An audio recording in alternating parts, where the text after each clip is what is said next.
અને સમાચારની વાત મથુરામાં કૃષ્ણ મંદિર ઔરંગઝેબે તોડ્યાનો ખુલાસો થયો છે। મેનપુરીના શખ્સના આરટીઆઈના જવાબમાં એએસઆઈએ ખુલાસો કર્યો છે। એએસઆઈએ બ્રિટિશ ગેઝેટનો અહેવાલ ટાંકી જવાબ આપ્યો છે। મથુરામાં મસ્જિદ પહેલા કેશવદેવ મંદિર હોવાનો ખુલાસો થયો છે।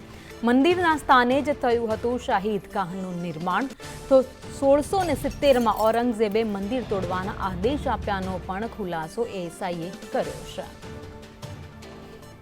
તો મેનપુરીના શખ્સના આરટીઆઈના જવાબમાં એએસઆઈએ જવાબ આપ્યો છે અને સૌથી મોટો ખુલાસો થયો છે કે જ્યાં મંદિર હતું તેને તોડીને ઔરંગઝેબે 1670માં મંદિર તોડી અને દરગાહ બનાવી હતી। શાહી ઈદગાહ ત્યાં બનાવવામાં આવી હતી। જોકે છેલ્લા ઘણા સમયથી મથુરાનો આ વિવાદ ચાલી રહ્યો છે મંદિરનો, ત્યારે હવે ખુલાસો એએસઆઈએ સૌથી મોટો કર્યો છે કે ઔરંગઝેબે ત્યાં મંદિર હતું, કૃષ્ણ મંદિર હતું, જેને તોડી પાડ્યું હતું।